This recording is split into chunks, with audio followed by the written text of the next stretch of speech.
What's up, guys? It's JZNES back again with another video. Today, here we are talking about a legendary game, The Legend of Zelda 2 Lincoln. No, I'm just kidding. Then Lincoln came out. I don't know. Fucking Lincoln. You guys remember Egoraptor? Nobody remembers Egoraptor. Unless it's Sir Game Grumps. Nah, I'm just kidding. Anyway, Zelda 2. That's not how I thought I'd be starting off this review, but whatever. Zelda 2. Now, I love Zelda 2. Zelda 2 is such a good game, and it's so fucking underrated in terms of Zelda games. Now, I know recently, or within the past 10 years, or whatever the fuck, people have come around more on Zelda 2, but, like, people still consider this, like, one of the worst Zelda games, and, like, I get it. I get where you guys are coming from. But fuck that.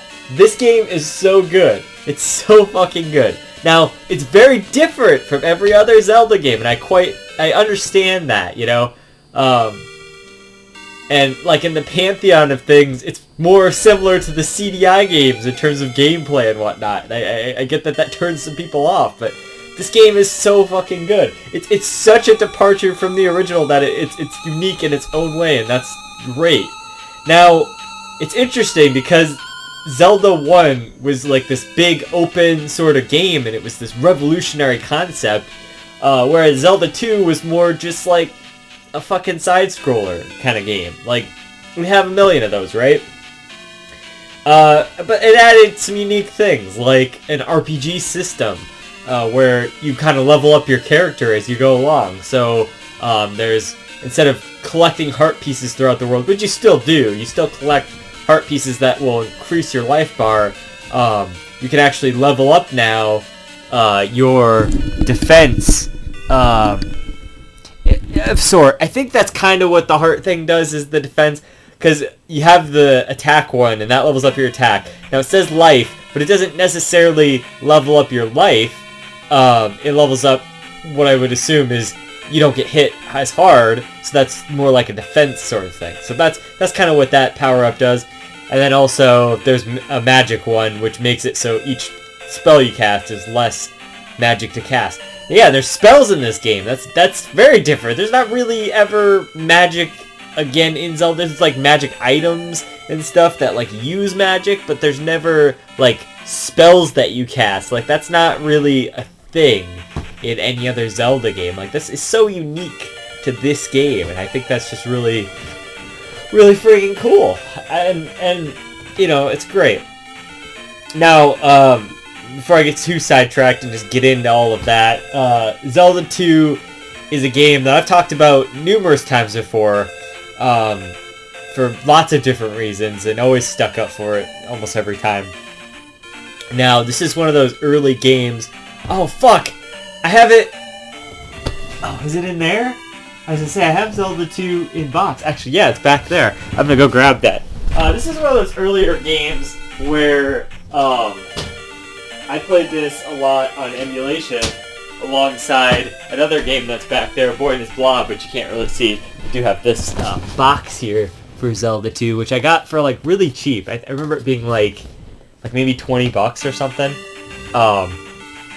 And I think I sold the extra cartridge that was in there at some point. But anyway, so yeah, in terms of Zelda 2, I played it a lot. I've mentioned before, back in the day, my brother gave me like an emulator with a lot of NES games and whatnot, and that kind of sparked my love for that system. One of the games I played a lot back then was Zelda 2. Alongside like Kirby's Adventure and like a little bit of the first Zelda. I actually played Zelda 2, I believe, like more than the first Zelda though, in terms of that. Like Final Fantasy, I originally played like on emulation, shit like that. So yeah, this is one of those games that I played like that, and I would save state and stuff a lot back then, which is kind of ironic, or like a full circle kind of thing, because that's what I was doing during this run-through, was save stating and rewinding and whatnot. You couldn't really do that on emulators back then, but nowadays we have that luxury. I did play this on the Switch Online and whatnot, which, you know, like, that's a good way to play these games, not necessarily the N64 and beyond. Obviously, that's got its own problems, but really, these earlier, like, Super Nintendo and NES games are, like, pretty much flawless on that system. And then also, you have the rewind features and whatnot, which are really helpful, especially in a game like this, where there's a lot of bullshit falling into pits and whatnot that can just kill you. You only have a few lives. It's not really easy to obtain lives. Once you max out your stats, or whatever, each of those level ups will give you a life. So that's one way to get them. That's actually how I grinded lives to get to the final palace, because there's a big, long, epic section of, like, lots of little random things that can kill you, like little random events on the map there that can kill you. So you always have to go and get lives. So I always save all the lives throughout the world, but I never had to do that this time because I can just rewind if I, like, died or whatever. You know, and people will be like, oh, that makes the game too easy. But it's like, yeah, well, that's how I did it, because I've played this game a billion times. You don't have to do that. You know, I'd recommend going through it once without doing that. And now you're going to run into some fucking bullshit if you do it that way, because you're going to fall into some pits sometimes.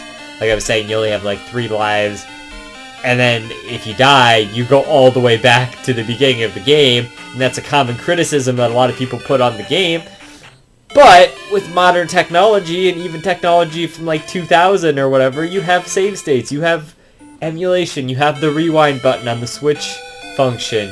You shouldn't have to blame the game for that now. Now, it's not cool if that's a thing, but like that you would still have to go all the way back. It's like Rocket Knight, like they didn't really give you an out in the game.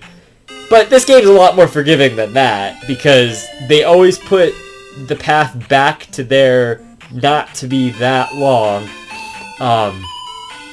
And with items that you'll find in the dungeons and stuff, like the hammer, which actually you don't find that in a dungeon, you find that in Death Mountain. But when you get the hammer, there's a rock that you can destroy that'll make an easy path for you. So you don't have to like go all the way around or whatever. And that'll get you to the next dungeons easier and that kind of thing. So it's really not that big of a deal that you have to start all the way from the beginning. A lot of people criticize this, though, constantly, because the original game did have a superior system where you just started at the dungeon you were in if you died in a dungeon kind of thing. And they let you do that in the final palace, so it is kind of like a stupid double-edged thing. Like, it's programmed into the game that you can start there, but you can't just start at any of the other dungeons. I think it's almost better that you don't sometimes, though, because then you're not like necessarily lost wherever you are in the dungeon.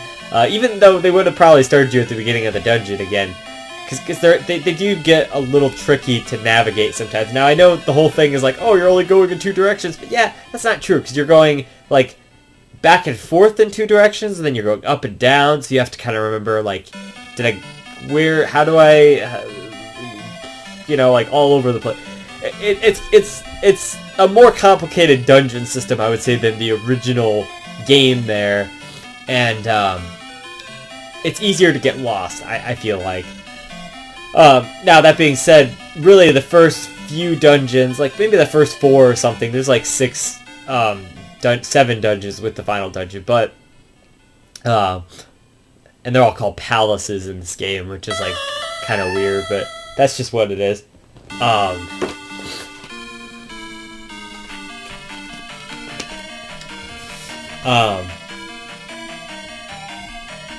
So yeah, but they get kind of complicated to navigate sometimes, and even in like 1 or 2 of the dungeons, there's invisible walls that you have to know, and there's invisible pitfalls, which are really annoying to have to get over. So again, save stating emulation, that kind of comes in handy to avoid a lot of those traps and having to go around. And especially with the pitfalls, it's like you fall down and you have to go all the way up and back around again to start over and try to jump where you were. But, like, you know, and there's lots of enemies and stuff in the way, so they're actually just actively wearing you down, so you have to, like, spend a bunch of your lives there, or all of your lives, and then go all the way back to the beginning again. But that's also why either A, getting good at this game, or B, leveling up is a good system. Now in the original game, you just kind of had to get good, and that was that. Or you could go and find more heart pieces and stuff. So it's a kind of a similar system, but here it's more like you have to grind on enemies and stuff to do that. But they do give you, as long as you're kind of paying attention, good enemies to grind on. And I didn't really even have to do that much grinding this time around. And especially a good tip to know is that when you finish a palace, it levels you up. But you might want to save those level ups for later in the game when it's like thousands and thousands of points to level up, rather than when it's like just a few hundred points to level up or something like that.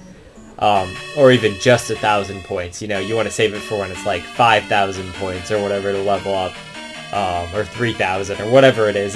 It's a lot more. So all the professional players, like they wait to finish all of the palaces until the ending, and or not until the ending, but until later on when you've got like closer to your max stats, and then you can max out like 6 levels right there, and then just get all those increases. So that's kind of a cool thing if you like think about it. But you do have to like traverse through the dungeons again, kind of thing. But like by the time you're already there, it's like a lot easier. Now, I will say when I did grind, though, I did grind on an enemy that I didn't typically grind on before, and that was an enemy where you actually needed to use the fireball spell, which is actually a really useful spell, by the way. I never used to use that at all, but it's basically like the shooting sword thing. They still have that in this game when you have full health, too, by the way. The shooting sword thing, but like you can just do it infinitely, and it's great, and it'll actually take out specific enemies that can't be hurt by anything else. So like that's something that is very handy, and you really should like do that. And especially because the enemy, I don't remember like what it is specifically, but it's like this big eyeball thing that like kind of jumps. It's kind of near one of like the middle towns there in the world. And if you just defeat that enemy, he only takes like a few hits. But if you defeat that enemy, it gives you 150 experience, and that's actually a pretty decent amount of experience. I used to go and fight the lizard guys in the forest area by like the 6th dungeon, and they only give you like 200 experience. So, you know, the eyeball enemies are like a lot easier to take down, even though you have to use fireball. But you can just do it right next to that town there. When you're over there in the forest, there is no town other than the one that's like the hidden town or whatever later on. But so yeah, that's a good place to grind if you do need to. I only did that for like 1 level maybe or something like that. So yeah. And the level system kind of also makes you like want to weigh the pros and cons of like, do I die because I lose all of that experience, or should I retreat from here, go get healed, and level up a little bit, and then like either attempt this again or just die and then have enough lives to go back and do the dungeon again, which is kind of an interesting like dynamic there. So like I said, this is a very different game. You get to side scroll, and there's kind of an overworld where not a lot's like really going on except for like you entering different areas, or there's enemy encounters that'll like just randomly pop up now, RPG style. Well, you can see them on the map though. And there's either a fairy, which will give you like, you go onto a screen where there's a fairy and it'll heal you. There's a blob, which is an easy encounter, and like a monster dude, which is like a harder sort of encounter. Now, if you land on the path with one of those guys, it'll also just give you a free pass. So the path is kind of essential to zigzag back and forth on that way you can grind the enemies that you want to grind and that kind of thing. And in each area, depending on what area you've stepped on, like if you step on a forest area, you'll go into a forest battle and you'll have specific enemies for that. You step on a desert area when you're fighting them, that'll give you a whole different scenario of enemies that you have to like avoid and stuff and get through. So yeah, it's really interesting. It's very dynamic and very it keeps the gameplay interesting because the whole world is filled with all sorts of different terrains. There's also caves, which kind of get you through to another area, and at first you can't even see in the caves because you don't have the lantern or the candle or whatever. Not lantern, that's Link to the Past. The candle that you need to get from Dungeon 1. So, but you can still kind of see a faint outline of a little enemy running around on the bottom of the darkness or whatever. So you can kind of still tell exactly where enemies are, so that you know, so you can kind of navigate through the caves without the candle even. So that's really, really interesting. You know, there's cool stuff like that. It's kind of like Flash in Pokemon. Like, you don't necessarily need to use it, but it's just really helpful if you do use it, so you can actually see where the fuck you're going. So yeah, there's that. But as I was saying earlier, there's actually heart pieces and magic containers that are hidden throughout the world in like hidden spots. I actually didn't get the final heart piece. I forgot to go and get that later on, and I remember that being in kind of a tricky spot to find as well. But all of the other ones are also pretty well hidden. Some of them are caves. One of them's like, when you're on the water, you can walk on certain parts of the water, so you have to know to like walk on this like totally like it's blended in with the water. There is no indicator to tell you to walk on this specific patch of water to get to this thing, but it'll take you like all the way out, and just on a random tile of water where the path leads to, it doesn't like indicate itself like everything else does that's important. You go into the scenario and then you see a heart piece and it's like, wow, okay. So but a lot of the villagers in the game will hint to stuff like this. Like there's the infamous I Am Air guy, who's actually part of this thing where there's this guy called Bagu, who's Bug, you know, that's like how you say it in Japanese or whatever. He lives out in this like patch of a forest area, and you need him to tell the bridge guy to let you into Death Mountain or whatever. So, but Air, if you talk to him after you talk to a different guy, he'll tell you something about where Bagu is or something like that. So that's cool. Stuff like that, you know. But people will tell you, they'll give you like little cryptic hints. It's that, you know, Simon's Quest shit mentality again. But like they're better hints than that. I feel like they're pretty straightforward, kind of. Some of them are kind of cryptic though.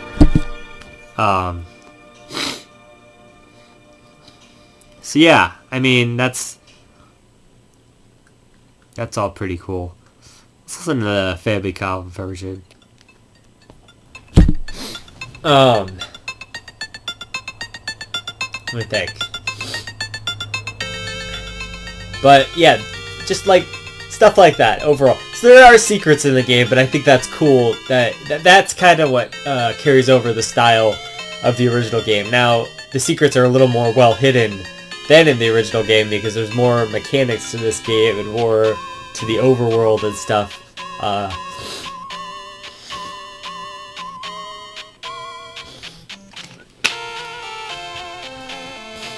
So yeah,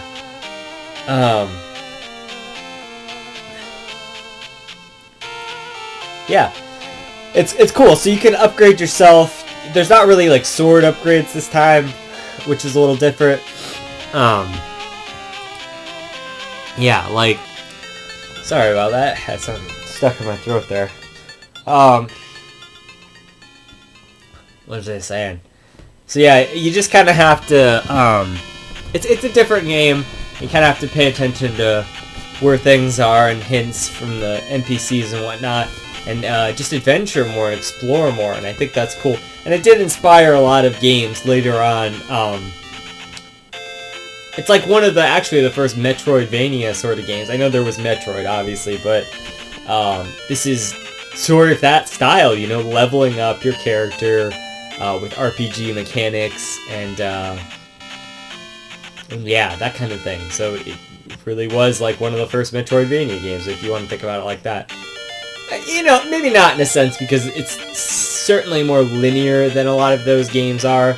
But there are little things to explore off the beaten path, for sure. But there's a lot of just hidden secrets and stuff. But that's cool. I like that you can explore the game and try to figure out where everything is and all of that. And especially back in the day, that's the kind of thing you would want.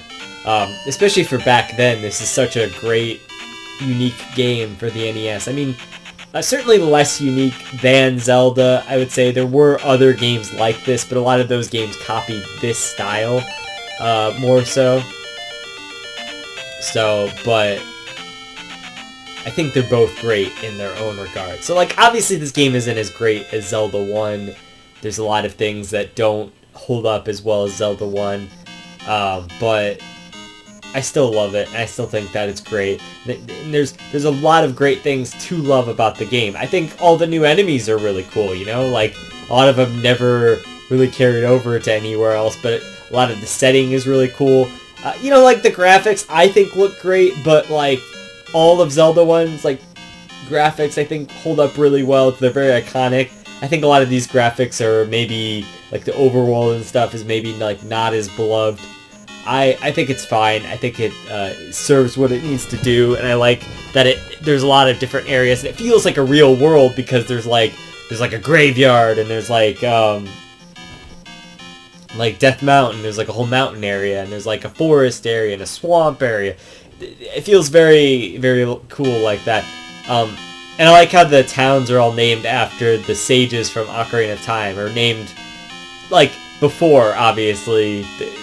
They took those names and they made them into sages from Ocarina of Time. But, like, in the timeline of things, this game, those towns would have been named after the sages from Ocarina of Time, because Ocarina of Time comes earlier in the timeline kind of thing. So I just think that's really cool. It's like a lot of little hidden, you know, like details like that carry on to other games in the series and whatnot. And actually what was pretty cool was... there's like a little mechanic in this game where... so I forgot to talk about the towns. So there's towns that you can like go into houses and stuff, and each town there's also a like a wise man, wizard guy, or like a swordsman that'll teach you techniques. So there's all the spells. I guess we could talk about those quick. So I'll talk about those in a second. The towns, they have a person that heals you, and a person that gives you all your magic back. And then they have these swordsmen and these wizard guys, and basically they always have like a little task that you have to do. Like one of them, you have to save this kid from like deep in the depths of like one of the monster areas, like near a dungeon or whatever. They had like kidnapped this kid, so you have to go like save him. One's just like you give the person water that's in a fountain like 5 feet away, and she's like, "You brought me water!" And then she lets you in, and the guy gives you like a spell or a move or something. So all the spells, the first spell you get is a jump spell. Like in the original game, you couldn't really jump at all. And you couldn't jump at all, yeah. So that's cool. So that's really different. Then you get a life spell, so you can heal your life. You get a fairy spell where you can turn into a fairy. You can't really go past walls or like stuff you have to break with your sword, but it's really useful to fly over like pits and stuff. Hell, that's probably how I was supposed to fly over most of those pits. See, but they make it to where you can't undo the fairy in the same room, so you can't just like fly over the pits and then become Link again. You have to exit that room as the fairy, or you're not going to be able to get over those pits with the fairy. But sometimes it comes in handy. There's actually a really funny glitch you can do where if you like you become the fairy at the beginning of a palace, you can go up above the palace and it'll like glitch the game out and shit. I used to do that all the time. Also, one cool thing about the palaces is at the beginning there's a statue of like one of the knights, the Dark Nuts or whatever, and if you slash it, oftentimes it'll give you a full magic container, like the red ones that refill your full magic, right there at the beginning of the dungeon. That way you can like heal and stuff, and like just replenish your magic at the beginning of the dungeon. So I think that's pretty cool. And you can find those throughout dungeons sometimes too, if you're lucky. Sometimes they turn into the Red Knights, and those guys are really hard to take down. I think a lot of the sword play and whatnot in this game is a lot cooler too, because you have to like kind of slash up and down. It's more Dark Souls-esque, where you have to kind of, you're going in while they're trying to block you there, and then it's like, it's cool. It's like a really defined system of like, you have to go in, you have to like dodge and weave and kind of try to get the enemy at the right time, kind of thing, block their stuff at the right time. Sometimes they'll throw projectiles and you have a shield, but you have to either be up or down to block it with your shield and be standing still, kind of thing, just kind of like the original. But it's more dynamic than the original in terms of fighting and whatnot, so that's a really cool system. But anyway, so there's these spells. So you got the fairy, and there is a shield spell. That one's really handy. That gives you like double resistance to attacks and stuff. So that carries over. That's like kind of like the rings from the original game there, except those were permanent. And you turn red, so that's also definitely a callback to Zelda 1 with the red ring from Ganon's tower there. Is that what it's called, Ganon's Tower? Because it's called that in Ocarina of Time too. I just realized that. I'm really stupid to just be putting that together now. But anyway,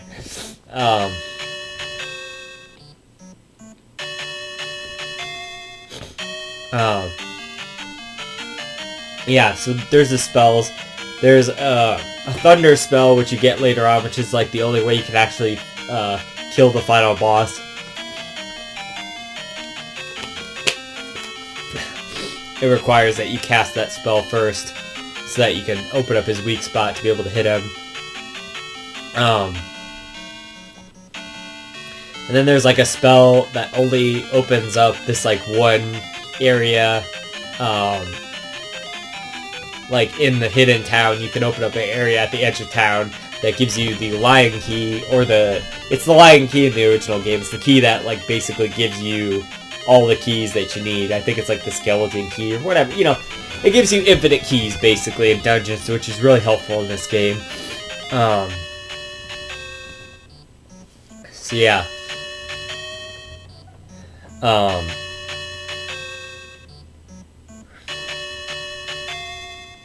Sorry, I'm getting distracted by this awesome music.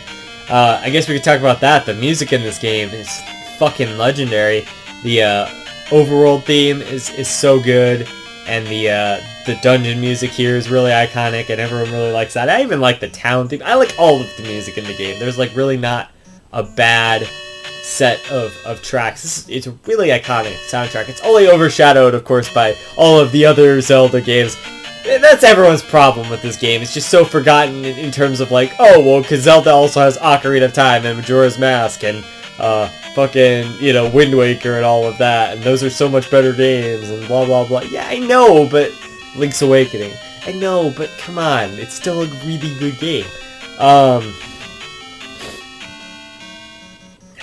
Like, it's pretty hard too. The game is really can be difficult if you don't know what you're doing, or if you're just not really practiced enough. But I still think that it's a good game overall, like, with that. So, but anyway, let's get back to the spell. So there's a spell that's actually, that is all of the spells as far as I can think of, and the fire spell, which I talked about earlier. But also there's an up thrust and a down thrust, where you can stab up and down when you're like jumping and stuff, to be able to like take out blocks and enemies and stuff. So that's really helpful. All the bosses too, like, are really pretty cool. Most of their weakness is just their head, but like there's one where it's like one of those knights, but he's on a horse and he just keeps going back and forth, so you have to like jump and then down stab. Oh, there's a reflect spell as well. That's the other one. You don't really use that one that much, but it can reflect back like wave beams from the wizards or whatever, from like the whiz robes and stuff, and you actually use it on the boss of that dungeon to reflect his stuff back, which is really easy once you know, but like, you know, before you know that, he's pretty much unbeatable, so yeah, you really want to explore the towns and do all of the side quests to get all the spells, because they're very helpful and handy towards completing the game there, and just to give you like an edge up in the battles and whatnot. So yeah.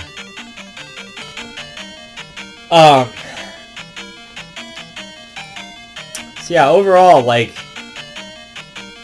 that's pretty much the gist of it. The final dungeon's like really, really complicated too. There's so many fucking layers and rooms to that dungeon. Where's the... Oh yeah, there it is.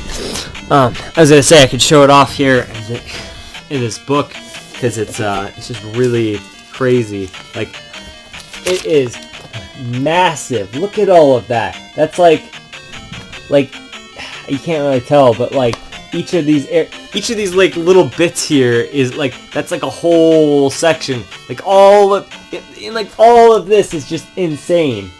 It's so tricky to navigate through. Like, you have to get all the way from here all the way to down here, and it's just like, holy fucking shit. There's so much and so many wrong turns and dead ends and like so many fucking things. It's just insane. Like, most of the other dungeons aren't that bad, but not that the final dungeon is bad. I'm just saying, like, in terms of they aren't that complicated and difficult, and there's not that many secrets in them, and it's just, oh my god, it's so insane. Yeah, so it's pretty tricky, but it's quite the gauntlet, the final dungeon, especially on limited lives. Like, yeah, it's a challenge. But like I said, you can actually start there if you die there, so that's pretty cool. And then there's the final boss, which is actually Shadow Link. After you beat the final boss, you fight the real final boss, which is Shadow Link. Now, of course, you could just crawl and duck into the corner and keep stabbing, and that'll beat him. But, you know, if you fight him the regular way, it's a pretty intense battle, and that's also pretty cool. So yeah. But overall, the game is just like really cool and unique and special, especially for an NES game. And maybe not as good, obviously, as the original Zelda, but it has so many other mechanics that are really cool to kind of in contrast to the original.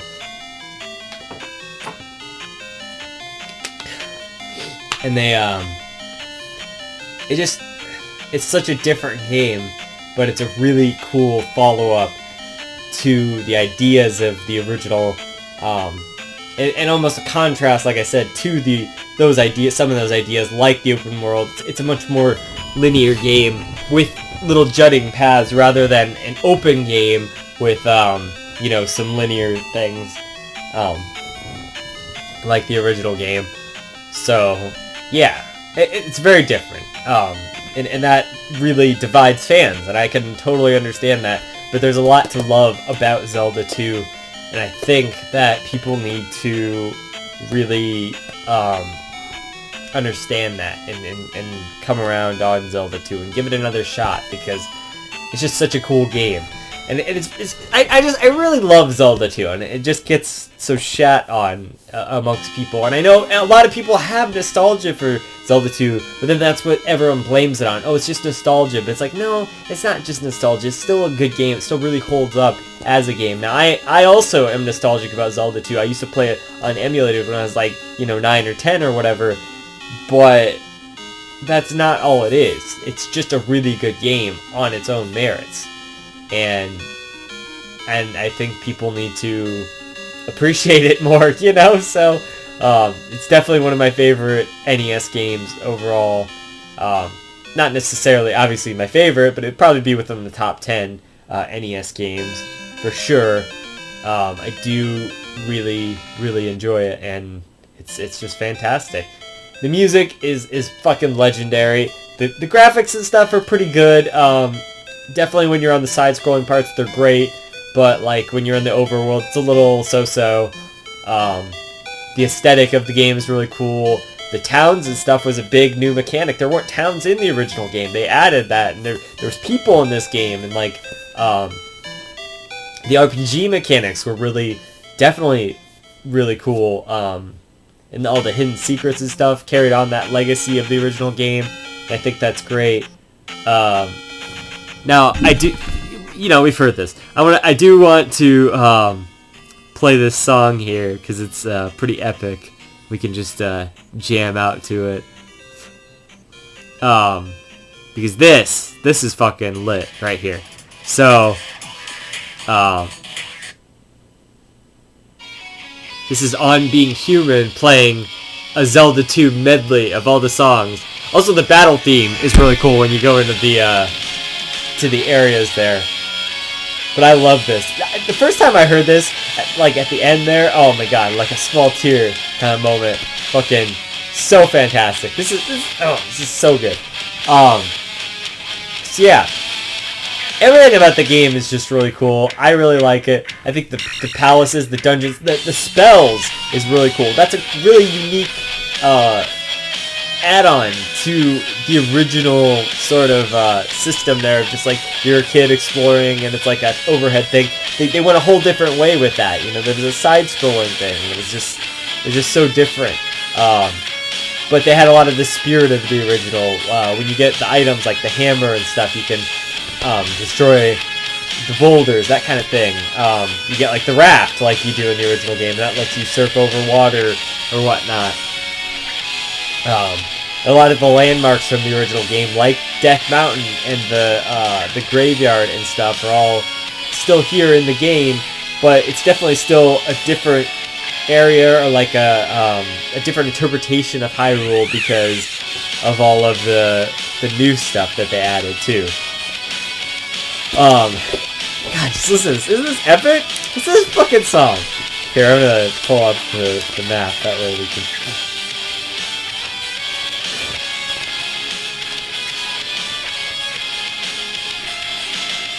Also, that part right there, I'm pretty sure they reused that sound effect in Friday the 13th for the Jason alarm or whatever. So, yeah. This is the map of Hyrule. As you can see, it's pretty big, but like also Zelda 1 had its own like big map that you could like go to most of it. A lot of this is like gated progression. You can only get to some of these areas once you've got some of the items from the dungeons or whatnot. So there's that. But it's still really cool.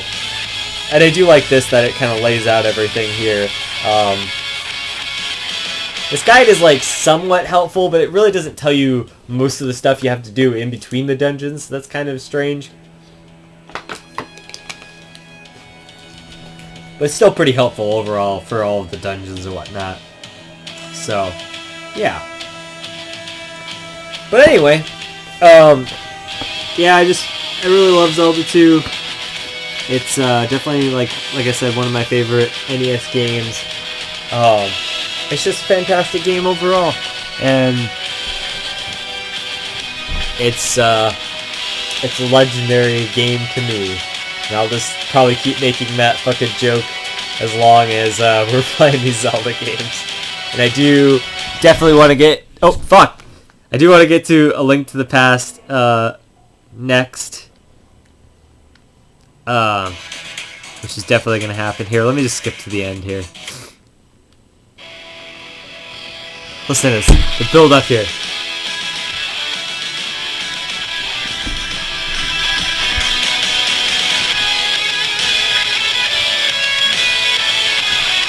This is the overworld theme. It's great.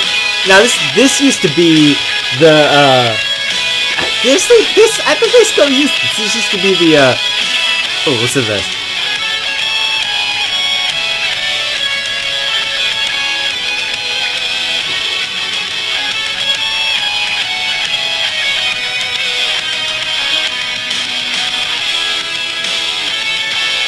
Oh, this is the best part, actually. Coming up. Hold on.